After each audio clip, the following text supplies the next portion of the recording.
Hallelujah, hallelujah. એક વિશ્વાસ FAC 4:5 લખ્યું છે, એક પ્રભુ, એક વિશ્વાસ, એક બાપ્તિસ્મા.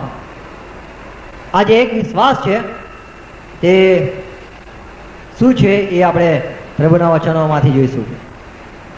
પ્રભુ વચન કહે છે લુક 18:8, જ્યારે હું આવીશ ત્યારે શું મને વિશ્વાસ જળશે? તો એ કયા વિશ્વાસની વાત કરે છે? આ જ વિશ્વાસ, એક વિશ્વાસ. શું વિશ્વાસ જળશે? એમ તો વિશ્વાસ એ અલગ અલગ છે. અલ્પ વિશ્વાસ, અવિશ્વાસ, વિશ્વાસઘાત, વિશ્વાસમાં મોટો, વિશ્વાસમાં નબળો, પછી છે કયું છે બીજું? મંદ બુદ્ધિના વિશ્વાસમાં નબળો, વિશ્વાસમાં બંધ બુદ્ધિના, અંધવિશ્વાસ, અર્ધવિશ્વાસ. તો એવા ઘણા અલગ અલગ વિશ્વાસ હોય છે. પણ પ્રભુનું વચન છે કે છે જેમ બધા લઈ રહ્યા છે એક જ બાપ્તિસ્મા, પણ આ નથી જોડતા કે એક જ વિશ્વાસ. સાલેસન આર્મી છે એમનો જે વિશ્વાસ અને મેથોડિસ્ટનો જે વિશ્વાસ છે એમાં ઘણો ફરક છે. અને જ્યારે સાલેસન આર્મીનો માણસ બેસે અને સીએનઆઈનો માણસ બેસે અને પેન્ટિકોસ્ટલ માણસ બેસે અને મેથોડિસ્ટ માણસ જ્યારે પ્રાર્થના કરવા બેસે ત્યારે લોકોની કદી પ્રાર્થના સંભળાશે નહીં, કારણ કે તેઓનો વિશ્વાસ એક નથી. હાલેલુયા. અહીંયા સાંભળે છે એક વિશ્વાસ નથી, કારણ કે પ્રભુનું વચન કે છે એક વિશ્વાસ. અને એમ કારણ કે એમના મંતવ્ય જુદા જુદા છે અને વિશ્વાસ કેવી રીતે જુદો જુદો આવે છે એ વિશે આપણે જોઈશું. બીજો કોરિન્થી 13:5 લખ્યું છે, તમારામાં વિશ્વાસ છે કે નહીં તેની પરીક્ષા તમે પોતે કરો. તમારામાં વિશ્વાસ છે કે નહીં? મારામાં વિશ્વાસ છે, પણ એ કયો વિશ્વાસ છે? શું એક વિશ્વાસ છે એ છે? કયો વિશ્વાસ મારામાં છે? એમ કહું કે હું તો સીએનઆઈ મંડળીનો એટલે મારો વિશ્વાસ એ સીએનઆઈનો મંડળીનો ના. મારો વિશ્વાસ કયો? મારો વિશ્વાસ એ હોવો જોઈએ કે જે પ્રભુના વચનો આધારિત છે.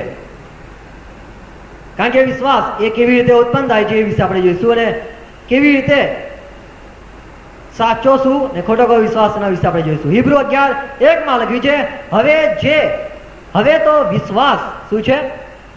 જે વસ્તુઓની આશા આપણે રાખીએ છીએ તેની ખાતરી છે અને અદ્રશ્ય વસ્તુઓની સાબિતી છે.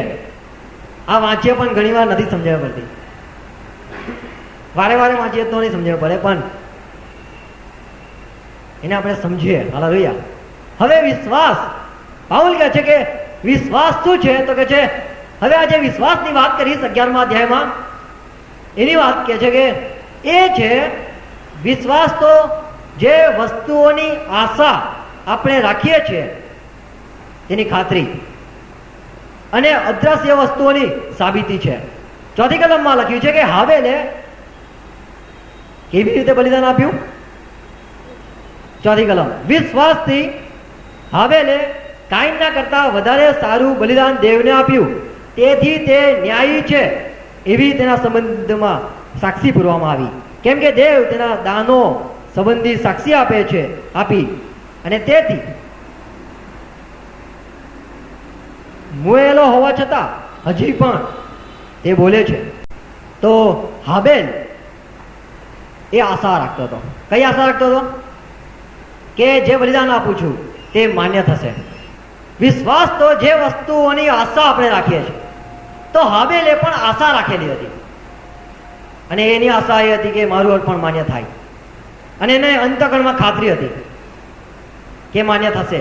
અને અદ્રશ્ય વસ્તુઓની અંતકરણમાં જે સાબિતી છે એ વિશ્વાસ છે, એ સાબિતી છે.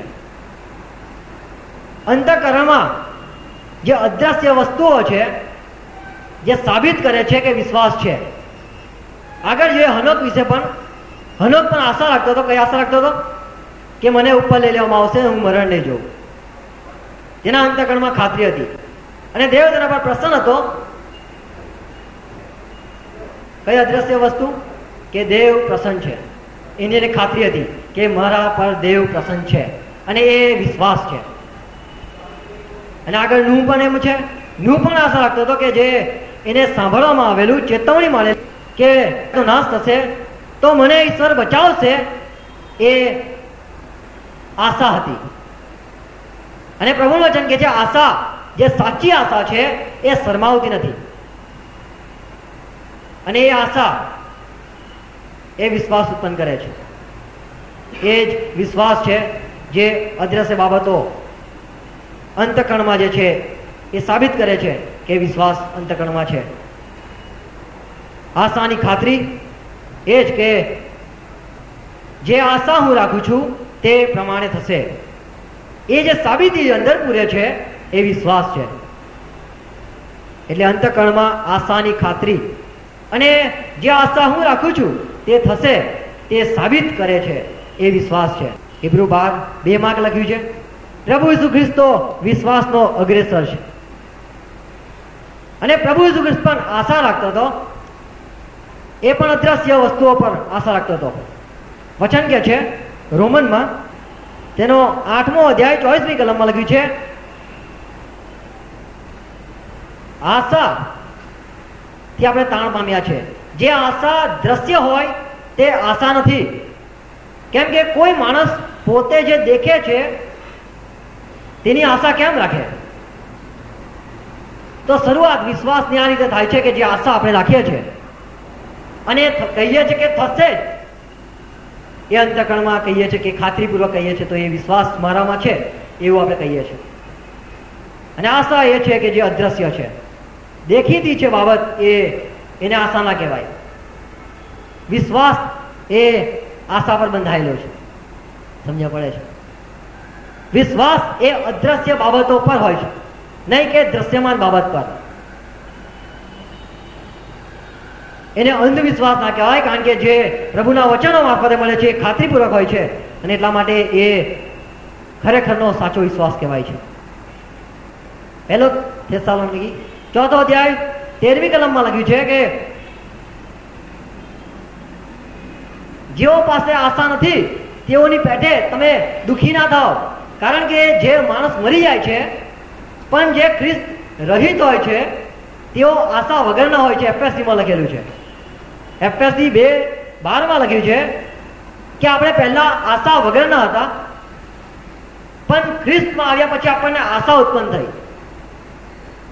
અને જે વિધર્મીઓ, અન્ય ધર્મી જ્યારે મરણ પામે છે ત્યારે તેમના પાસે આશા નથી હોતી. અને એટલા માટે કહે છે પહેલો થેસ્સલોનિકી 4થો અધ્યાય 13મી કલમમાં કે જેઓ પાસે આશા નથી તેઓની પેઠે તમે દુઃખી ન થાઓ, કારણ કે આપણને પૂરી ખાતરી છે કે જો પ્રભુ ઈસુ ખ્રિસ્તને ઉઠાડવામાં આવ્યો તો આપણે પણ ઉઠીશું. લખ્યું છે ઈસુ ખ્રિસ્ત આપણી આશા છે. પિત્તર લખે છે કે હાલ તમે એને નથી જોતા છતાં પણ તમે વિશ્વાસ કરો છો તેના ઉપર, તો પ્રભુ ઈસુ ખ્રિસ્ત પર આપણે આશા રાખીએ છીએ, કારણ કે અત્યારે નથી જોતા. પણ અંતકરણમાં જે ખાતરી છે કે તે મને લેશે, મને લેવા આવશે, એ અંતકરણમાં કહીએ છીએ તો એ વિશ્વાસ છે કે જે સાબિતી અંદર છે. હિબ્રુ 6:11 લખ્યું છે તમે આશામાં પરિપૂર્ણ થાઓ. એટલા માટે શિષ્યો, પ્રેરિતો એ મહેનત કરતા હતા. કોલોસી 1:27 લખેલું છે કે ખ્રિસ્ત તો મહિમાની આશા છે. કોલોસી 1:27 કહે છે વિદેશીઓમાં તે મર્મના મહિમાની સંપત્તિ શી છે તે તેઓને જણાવવા દેવે ચાહ્યું. તે મર્મ એ છે કે તમારામાં ખ્રિસ્ત મહિમાની આશા છે. હાલેલુયા. હવે પુનરુત્થાનની આશામાં માનીએ છીએ કે પુનરુત્થાન થશે. પાઉલ કહે છે કે જેમ પ્રેરિત અને કૃત્યમાં લખતા કહે છે, જ્યારે એના સાથે વાદ વિવાદ કરવામાં આવ્યો ત્યારે કહે છે કે હું પણ આશા રાખું છું પુનરુત્થાનની વિશે, જેમ યહૂદીઓ રાખે છે તેમ. અને પિત્તર કહે છે, પહેલો પિત્તર 3 અધ્યાય 13-15 કલમમાં કે જો આપણી આશા વિશે કોઈ પૂછે તો આપણે નમ્રતાથી ઉત્તર આપવા માટે સદા તૈયાર રહીએ. પહેલો પિત્તર 3 અધ્યાય 13મી કલમમાં 15મી કલમમાં કહે છે પણ ખ્રિસ્તને તમારા પ્રભુ તરીકે તમારા અંતઃકરણમાં પવિત્ર માનો. અને જે આશા તમે રાખો છો, આશા એ શરમાવતી નથી, આશા એ અદ્રશ્ય વસ્તુઓ પર હોય છે. જે આશા તમે રાખો છો તેનો ખુલાસો જો કોઈ માગે તો તમે શું કરો? તો તેને નમ્રતાથી તથા સત્યતાથી પ્રત્યુત્તર આપવાને સદા તૈયાર રહો. એમ ના કહીએ કે અરે હું વિશ્વાસ કરું છું, તારે કરો તો ના કરો તો કર, ના કરો તો ના કર, એવું ના કહીએ. એને બહુ સારી રીતે જવાબ આપીએ, કારણ કે આપણને પવિત્ર આત્મા આપવામાં આવેલો છે કે જે કદી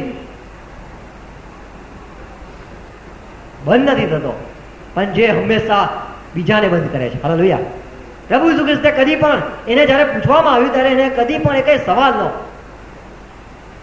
જવાબ ના આપી શકે એવું નથી બન્યું, પણ હંમેશા જવાબ આપતા રહો છે. અને જ્યારે એને પૂછ્યું છે ત્યારે કોઈએ જવાબ આપ્યો નથી. તો સ્ટીફનને પણ જોઈએ તો એ પણ જ્યારે બોલે છે ત્યારે બધા બંધ થઈ જાય છે, કારણ કે આપણને જે આશા છે એનો પ્રત્યુત્તર આપવા માટે આપણે સદા તૈયાર રહીએ, નમ્રતાથી તથા સત્યતાથી. આશા, આપણી આશા શું છે? એ જ ઈસુ ખ્રિસ્ત એ આપણી આશા છે. પહેલો તિમોથી 1 માગે છે. પાઉલ કહે છે કે જો અમે ઈસુ ખ્રિસ્ત પર આશા રાખી ના હોત તો અમે ક્યારના નાશ પામ્યા હોત. કોરિન્થીમાં લખે છે, 1 કોરિન્થી 15:19 માગે છે. પહેલા થેસલોનિકી 1:3 માગે છે, આપણા પ્રભુ ઈસુ ખ્રિસ્ત પર ધીરજથી રાખેલી આશા. આપણે ધીરજથી આશા રાખીએ છીએ, આપણે રાહ જોઈએ છે કે જે આશા. હાલેલુયા. એક્ઝામ્પલ આપ્યું છું મેં, કેટલા આપ્યા ને હમણાં? હાબેલ વિશે આપ્યું, નૂહ વિશે આપ્યું. જ્યારે આપણે હિબ્રુ 11મો અધ્યાય જો, એમાં એ જ જોયું કે જે લોકો વિશ્વાસ રાખતા હતા, કહેવાય છે કે વિશ્વાસી ભાઈઓ કે જે આપણા આગળ વિશ્વાસમાં ચાલ્યા છે તેના વિશે જે લખેલું છે હિબ્રુમાં કે તેઓ આશા રાખતા હતા, અને આશા એ ખ્રિસ્ત પર રાખતા હતા. અને એટલા માટે તેઓ એ જોઈ શક્યા કે જે બાબત તેઓ વિશ્વાસ રાખતા હતા, જે આશા હતી તેની તેઓએ બતાવીને. હાલેલુયા. પરથી એ જ જોઈએ, હાબેલ વિશે જોઈએ. તેની આશા શું હતી? કે હું જો બલિદાન કરીશ તો મારું બલિદાન એ ઈશ્વર માન્ય કરશે.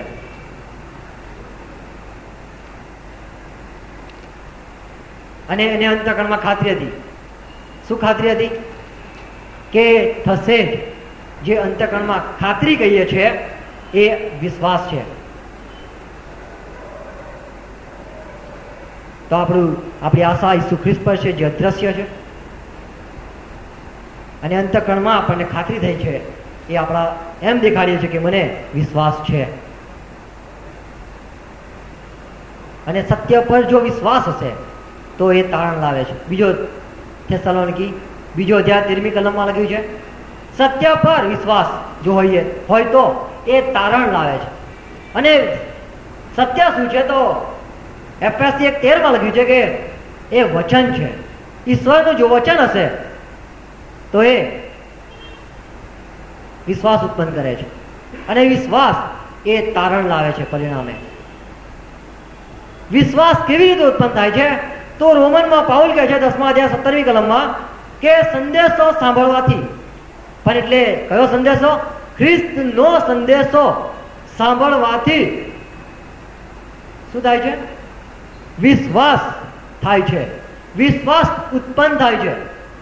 તો એક વિશ્વાસ, સાચો વિશ્વાસ એ સાંભળવાથી જ થાય છે. જેટલા પણ સાજા થયા છે કેસીસ એ બધા સાંભળવાથી થયા છે. સાંભળ્યા વગરનો કોઈ એવું નહીં. પ્રભુ ઈસુ ખ્રિસ્ત માટે જુદી વાત છે, મુર્દા માટે એ જુદી વાત છે. જ્યારે મરેલાને જીવતા કર્યા ત્યારે એમને કોઈ સાંભળવાનું નહોતું. બહેરાને જ્યારે સાંભળતા કર્યા તો એને કોઈ સાંભળવાનું નહોતું.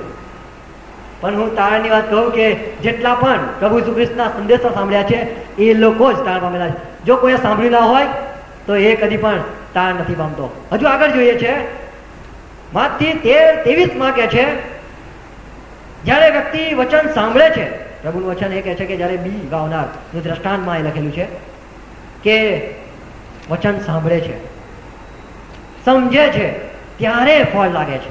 હજુ આગળ એક બીજી બાબત મહત્વની જોઈએ છે. સાંભળવું તો વિશ્વાસ ઉત્પન્ન કરે છે, પાઉલ કહે છે. અને વધારે ખુલાસા રીતે જોઈએ છે, સાંભળે છે, સમજે છે, ત્યારે નિશ્ચય ફળ લાગે છે. એટલે સમજવું પણ બહુ જરૂરનું છે. માર્ક 4 અધ્યાય 12મી કલમમાં કહે છે કે સાંભળતા તેઓ સાંભળે છે પણ સમજતા નથી, અને નથી સમજતા એટલા માટે તેઓ પાપથી ફરતા નથી, અને પાપ માફ નથી થતા, એટલા માટે તારણ નથી પામતા. માર્ક 4:12 લખ્યું છે કે તેઓ સાંભળતા સાંભળે છે પણ સમજતા નથી. પ્રભુનું વચન કહે છે કે જ્યારે માણસ નથી સમજતો ત્યારે શેતાન આવીને એ જે વચન છે, એ બી છે, સાંભળેલું છે, કે વિશ્વાસ ઉત્પન્ન ના થાય. કારણ કે તમે કૃપા દ્વારા વિશ્વાસથી તાણ પામેલા છો. એ તમારું કશું નથી, એ દેવનું છે, દેવનું દાન છે. તો કેવી રીતે? વિશ્વાસ દ્વારા. કૃપા જ્યારે હોય છે ત્યારે માણસ સાંભળે છે, એના વગર કદી કોઈ સાંભળી નથી શકતું. આપણે કૃપાવાન છે એટલા માટે વચનો સાંભળીએ છીએ. હાલેલુયા. આ કૃપા કહેવાય કે જે વચનો સાંભળવાની તક મળે છે. પ્રભુ ઈસુ ખ્રિસ્ત કહે છે કે એવો તો કેટલા બધા હતા કે જે સાંભળવા માંગતા હતા પણ તેઓ સાંભળી ના શક્યા. એટલા માટે કહે છે કે કૃપા એ પ્રભુ ઈસુ ખ્રિસ્ત મારફત આવી. એટલે પ્રભુ ઈસુ ખ્રિસ્ત જ્યારે આવ્યા તો કૃપા લઈને આવ્યા, અને કૃપામાં એમને ફક્ત મેસેજ આપતા રહ્યા, સંદેશ આપતા ગયા કે સાંભળનાર ઉદ્ધાર પામે. હાલેલુયા. માંથી 13:19 જોઈએ છે. 19 કે છે, જ્યારે રાજ્યનું વચન કોઈ સાંભળે છે ને નથી સમજતો ત્યારે શેતાન આવીને તેના મનમાંથી જે વાવેલું છે તે છીનવી લઈ જાય છે. શેતાન ક્યારે લઈ જાય છે? જ્યારે માણસ નથી સમજતો ત્યારે. કેમ કે દેવે જગત પર એટલો પ્રેમ કર્યો તો હું જાણું છું, પણ નથી સમજણ પડતી એને કે શું કહેવા માંગે છે ઈશ્વર. આવું બને છે. માણસને ક્યારે નથી સમજ પડતી?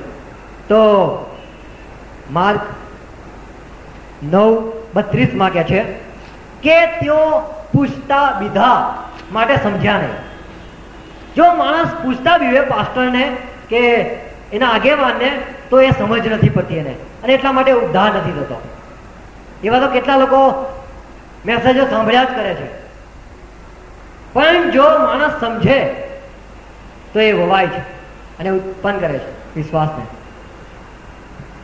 પણ જો માણસ સાંભળે અને પૂછતા બીવે અને ના સમજે પરિણામે તો કશું ઉત્પન્ન નથી થતું, અને સાંભળેલો સંદેશો એના લાભમાં નથી થતો, અને એ તાણ નથી પામતો. તાણ બહુ સહેલી રીતે પમાય છે. ઈશ્વરે પદ્ધતિ બનાવેલી છે. સાંભળે, પ્રભુના વચન સાંભળે, પવિત્ર આત્મા સમજાવે, અને આમેન. હાલેલુયા.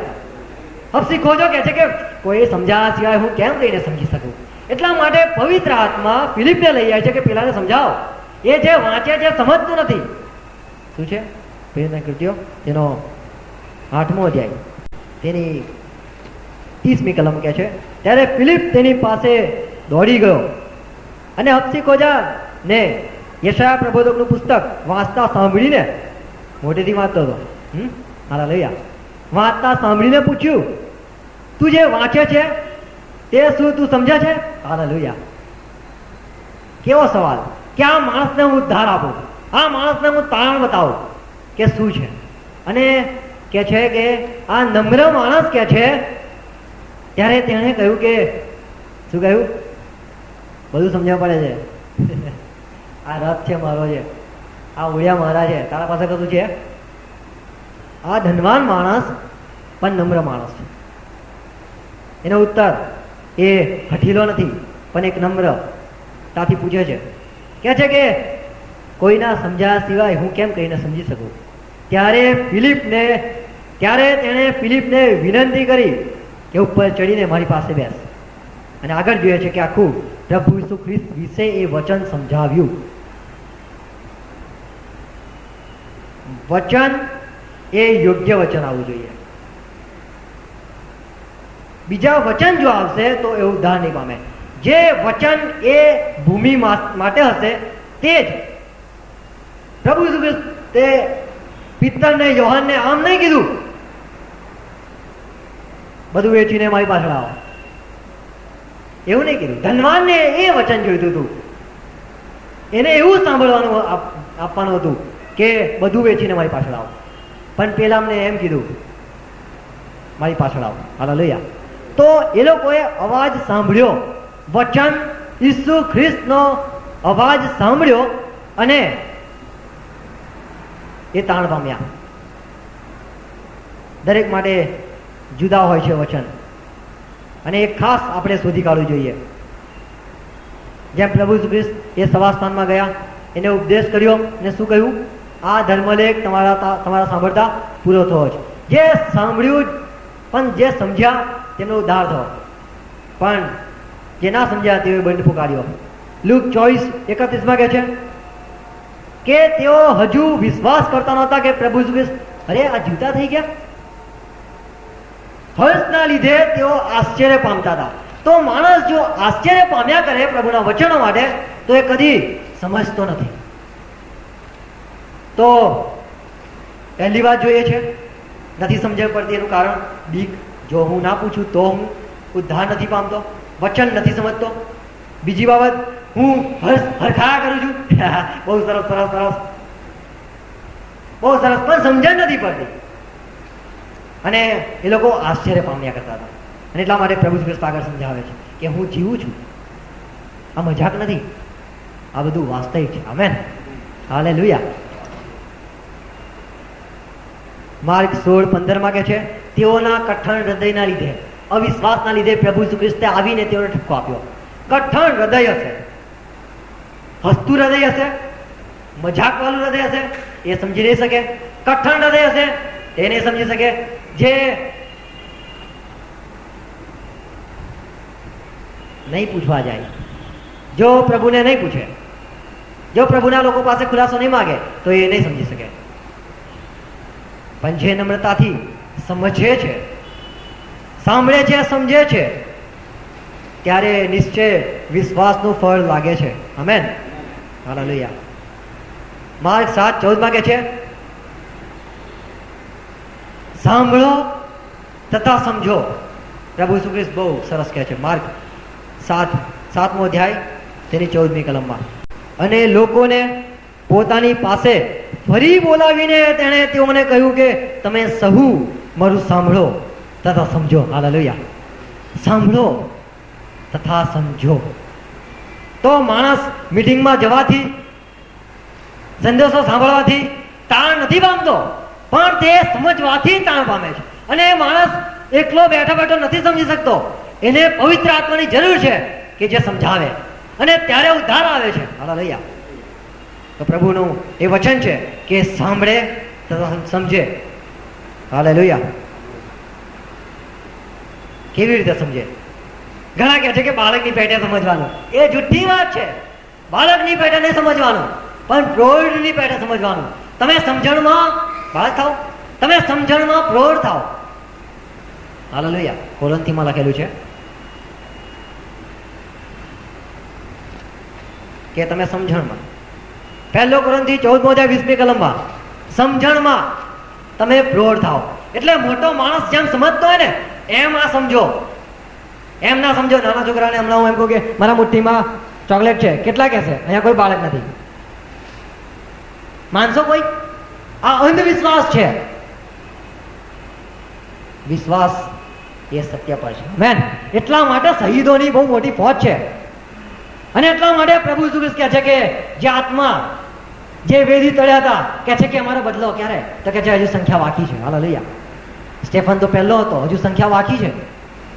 તો એ બધા જોઈએ છે એ શહીદો, એ ઉદ્ધાર પામેલા લોકો એ પ્રૌઢ હતા, એ સમજતા હતા. અને એટલા માટે પ્રભુના વચનોને વળગી રહેતા હતા. જ્યાં સુધી માણસ સમજતો નથી ત્યાં સુધી ઉદ્ધાર નથી થતો. એને સમજવું જોઈએ કે શું સાંભળે છે. એટલા માટે પ્રભુ ઈસુ ખ્રિસ્તે કહ્યું કે તમે શું સાંભળો છો તે વિશે સાવધાન રહો. હાલેલુયા. માથી 18:1 કે છે બાળકની વાત લખેલી છે. તો ઘણા કે છે કે આ બાળકના જેમ દીન થઈને માનવું જોઈએ, પણ એ આખી વાત જ જુદી છે. એવું છે, પ્રશ્ન એવો પૂછવામાં આવેલો છે કે મોટું કોણ? અહીંયા પ્રભુ ઈસુ ખ્રિસ્ત ખુલાસો કરે છે, અને એ રીતે ખુલાસો કરે છે કે બાળકને બોલાવવામાં આવે છે, વચમાં ઊભું રાખવામાં આવે છે. 18મો અધ્યાય 3જી કલમમાં કહ્યું કે હું તમને ખચિત કહું છું કે જો તમે નહીં પરો ને બાળકોના જેવા નહીં થાવ તો આકાશના રાજ્યમાં તમે નહીં જ બેસતો. આગળ જોઈએ છે, માટે જે કોઈ પોતાને આ બાળક ના જેવું દીન કરશે. પ્રભુ ઈસુ ખ્રિસ્તે જે બાળક લીધું એની પ્રભુ ઈસુ ખ્રિસ્ત વાત કરે છે, નહીં કે બીજા બધા બાળકો. આ બાળક કે જેને બોલાવવામાં આવ્યું અને ઊભું રહ્યું, કારણ કે બીજા બધા બાળકો બોલાવે ને તો નથી આવતા. આ આજ્ઞાકીત બાળકની જ વાત કરવામાં આવી છે. આમેન. આ બાળક જેવું દીન કરશે, પોતાને આ બાળકના જેવું દીન કરશે, તે જ આકાશના રાજ્યમાં સૌથી મોટો છે. વળી જે કોઈ મારા નામે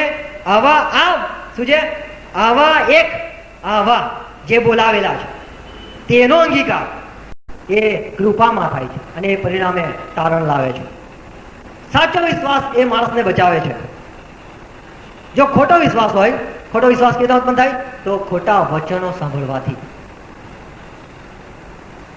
તમને એમ કહેવામાં આવે આજે તમારો જીવ લઈ લેવામાં આવશે,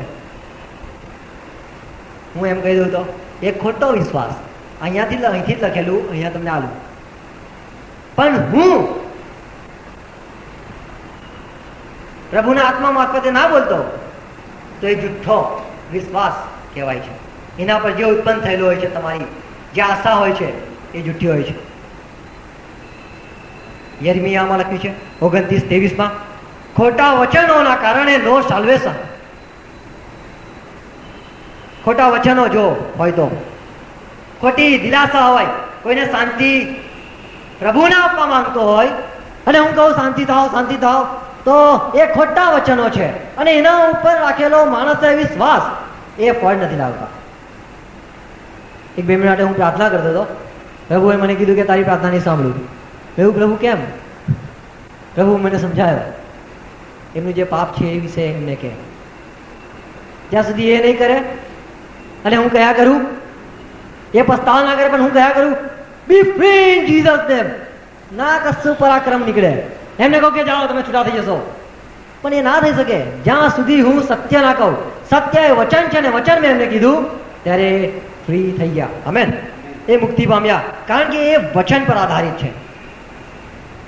યર્મિયા 29:23 કેમ કે તેઓએ ઇઝરાયલમાં મૂર્ખાઈ કરી છે ને પોતાના પાડોશીઓની સ્ત્રી સાથે વ્યભિચાર કર્યો છે, અને મેં ફરમાવેલા નહીં એવા ખોટા વચન તેઓ મારા નામે બોલ્યા છે. હું એ વાતનો જ્ઞાતા છું, જાણું છું ને હું સાક્ષી છું, એવું યહોવા કહે છે.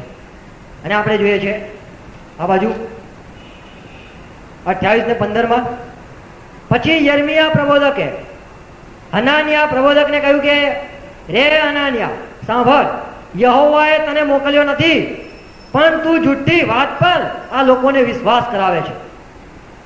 જુઠ્ઠી વાત પર જ્યારે માણસ વિશ્વાસ કરે છે તો સમજી લો તારણ નથી મળતું, પણ સાચી વાત પર જ્યારે માણસ વિશ્વાસ કરે છે તો એ બેઝ હોય છે તારણનું. સાચો વિશ્વાસ એ તારણ લાવે છે. યર્મિયા 6:19 કે છે, હે પૃથ્વી સાંભળ, જુઓ આ લોક પર વિપત્તિ એટલે તેઓની કલ્પનાઓનું ફળ હું આણીશ, કેમ કે તેઓએ મારા વચનો ગણકાર્યા નથી અને તેઓએ મારા નિયમશાસ્ત્રનો ત્યાગ કર્યો છે. પ્રભુના વચનો જે છે નિયમશાસ્ત્રમાં, એના વચનો જ્યારે માણસને આપવામાં આવે છે તો એ જીવન છે, એ આત્માને ઉદ્ધાર કરે છે અને એ વચનો કહેવા જોઈએ. પણ જ્યારે માણસ કલ્પનામાં જતો રહે છે તો એ વિશ્વાસ ઉત્પન્ન નથી કરી શકતો, અને એટલા માટે કહે છે કે કલ્પનાઓનું પછી ફળ લાગે છે. પણ જો વચનો મારફતે હોય તો વચનોનું ફળ એ વિશ્વાસ લાગે છે. પ્રભુ ઈસુ ખ્રિસ્તને જોઈએ. યોહાન 2 બીજા અધ્યાયમાં જ્યારે લગ્ન જમણમાં ગયા ત્યારે પ્રભુ ઈસુ ખ્રિસ્તને વિશે માતા મરિયમે શું કહ્યું? આ જે કંઈ કરે કહે છે તે કરો. કારણ કે એ જે કહે છે એ થાય છે. અને એના ઉપર રાખેલો વિશ્વાસ, પ્રભુ ઈસુ ખ્રિસ્ત પર રાખેલો વિશ્વાસ એ આપણો છે. યોહાન 11:39 કહે છે, પથ્થરને ખસેડો. આ પ્રભુ ઈસુ ખ્રિસ્તના શબ્દો પર માર્થા મરિયમ વિશ્વાસ કરે છે, પ્રભુ ઈસુ ખ્રિસ્તના વચન પર. અને તેઓ સમજે છે અને પથ્થર હટાવે છે. ના સમજતા હોત તો કે શું કહ્યા કરત? ના હટાવાય. પણ તેઓ પ્રભુ ઈસુ ખ્રિસ્તના વચનો પર વિશ્વાસ કરે છે. એલિયાના વિશે જોઈએ, 1 રાજા 17:24 લખેલું છે, એ સ્ત્રીએ એમ કહ્યું એલિયાને કે તારા મુખમાં જે વચન છે ને એ સાચું છે. તો જ્યારે માણસના મુખમાં સત્ય હોય છે અને જ્યારે એ નીકળે છે, સત્ય નીકળે છે, માણસ સમજે છે, ત્યારે ખરો સાચો વિશ્વાસ ઉત્પન્ન થાય છે. સાચો વિશ્વાસ કેવી રીતે? તમે સત્ય જાણશો એટલે સત્ય સમજશો. જાણવું એટલે સમજવું. તો એ વચનને સમજવું, ત્યારે આપણે મુક્તિ પામીએ છીએ. જોયું કે એક વિશ્વાસ કે જે પ્રભુના વચનો પર વિશ્વાસ કરવાથી, એટલે એને સમજવાથી એ સાચો વિશ્વાસ ઉત્પન્ન થાય છે. જો ખોટી સુવાર્તા માણસ પામે છે તો એ જુદો વિશ્વાસ એને મળે છે. અને ઈબ્રુ 4:2 લખ્યું છે કે તેઓએ વિશ્વાસમાં એક મતના ન થયા. જ્યારે માણસ ઈશ્વરના વચનોમાં સહેમત નથી થતો ત્યારે એને વિશ્વાસ ઉત્પન્ન નથી થતો. જો પ્રભુના વચનોમાં તે સહેમત થાય, એ વચનો સાથે આમેન કે, પ્રભુ કે હું તને બચાવીશ, અને હું કહું કે હા પ્રભુ હું સમજુ છું તું મને બચાવશે અને હું વિશ્વાસ કરું છું, તો એ સાચો વિશ્વાસ કહેવાય છે. અને હું એના વચન સાથે સહેમત થઉં છું કહેવાય છે. પણ જે લોકો પ્રભુના વચનો સાથે સહેમત નથી થતા પણ વાદ વિવાદ કરે છે, તો એ એક વિશ્વાસમાં જે પ્રભુની મંડળી એક છે એમાં એ જોડાઈ નથી શકતા. અને એટલા માટે હિબ્રુમાં લખ્યું છે, 4 અધ્યાય 2 કલમમાં વાંચીએ, કે છે કે કેમ કે જેમ તેઓને તેમ આપણને પણ સુવાર્તા પ્રગટ કરવામાં આવેલી છે, પણ સાંભળેલી વાત તેઓને લાભકારક થઈ નહીં. કેમ કે તેઓએ ધ્યાન દઈને સાંભળ્યું, તેઓની સાથે તેઓ વિશ્વાસમાં એક થયા નહીં, પણ ખોટી રીતે વાદ વિવાદ કર્યા કર્યું, ખોટી રીતે કચકચ કર્યા કર્યું, અને એના કારણે તેઓ એક ના થયા એ વિશ્વાસમાં. અને એટલા માટે કહે છે કે પ્રભુ કહે છે મેં સમ ખાધા છે કે તેઓ મારા વિશ્રામમાં એ પ્રવેશ કરશે નહીં. ખોટો વિશ્વાસ હશે, મારામાં ખોટો વિશ્વાસ હશે તો તે ઉખેડાઈ જશે. જો સાચો વિશ્વાસ હશે તો તે ટકી રહેશે. બીજો તિમોથી 2:18 કહે છે કે ઘણા લોકો એ જુદી સુવાર્તા ભણી, કારણ કે એ સમયમાં પણ ખોટા શિક્ષણો ચાલતા હતા, અને એટલા માટે વિશ્વાસ ઘણાના ઉલટાવી નાખવામાં આવતા હતા, કારણ કે તેઓ વિશ્વાસમાં નબળા હતા. અને એટલા માટે આ પ્રભુનું વચન એમ કહે છે કે આપણે વિશ્વાસમાં મજબૂત બનીએ અને વિશ્વાસમાં આગળ વધતા જઈએ, કારણ કે વિશ્વાસને ઉલટાવી પણ નાખવામાં આવી શકે છે. આપણે કહીએ કે આપણો વિશ્વાસ એ સામાન્ય વિશ્વાસ કહેવાય, મૂલ્યવાન વિશ્વાસ કહેવાય, નિષ્કપટ વિશ્વાસ કહેવાય. યાકૂબ 1:3 લખ્યું છે કે વિશ્વાસની વૃદ્ધિ થાય છે. યહુદા 20 લખેલું છે કે તમે વિશ્વાસમાં વધતા જાઓ. કયા વિશ્વાસમાં? તો એક વિશ્વાસમાં. જો હું સાંભળું પ્રભુ તને બચાવે છે એવું જો હું સાંભળું, પણ હું ના સમજું,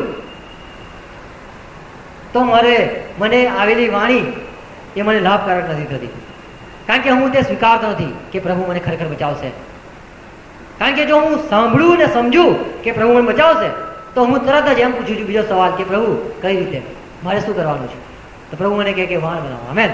જેમ નૂહને કહેવામાં આવ્યું, જેમ હાબેલને અર્પણ માટે તૈયાર કરવામાં આવ્યો.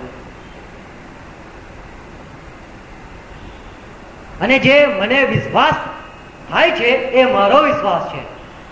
જે વચન હું સાંભળું છું, સમજું છું, મને ફળ લાગે છે એ મારો વિશ્વાસ છે અને મારો વિશ્વાસથી હું ઘણું કરી શકું છું.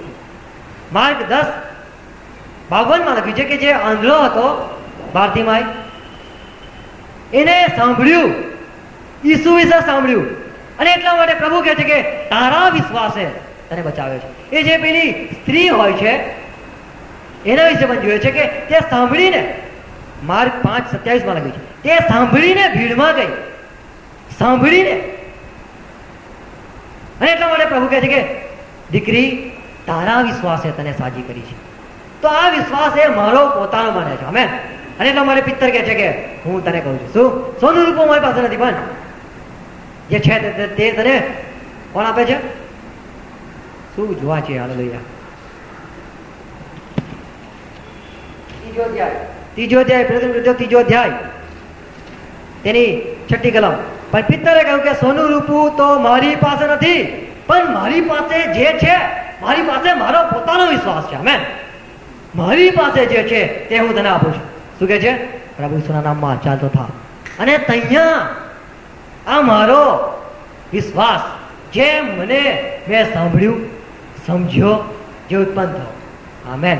અને એટલા માટે કહે છે કે તમે પહાડને કહેશો કે તે ઉખેડાઈને સમુદ્રમાં લંકાઈ જા, અથવા તો તમે ઝાડને કહેશો કે તે રોપાઈ જા, ગુલ્લર ઝાડને કહેશો કે તે સમુદ્રમાં રોપાઈ જા, તો તે પ્રમાણે થશે. તો એ વિશ્વાસ છે.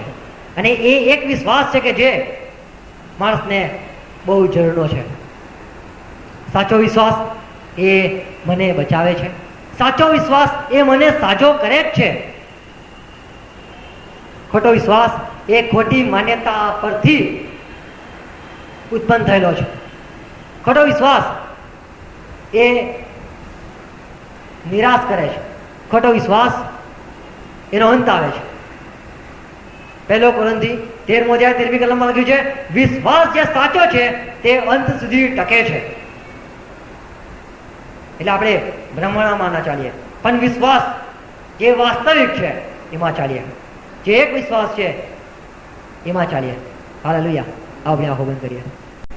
જીવતા પિતા ઈસુ ખ્રિસ્ત પ્રભુના નામ માટે આભાર માનીએ છીએ. પ્રભુ ઈસુ, તમારા વચનો જે સત્ય છે તે મેં સાંભળ્યા છે, એ અમે સમજીએ માટે અમારી મદદ કરો.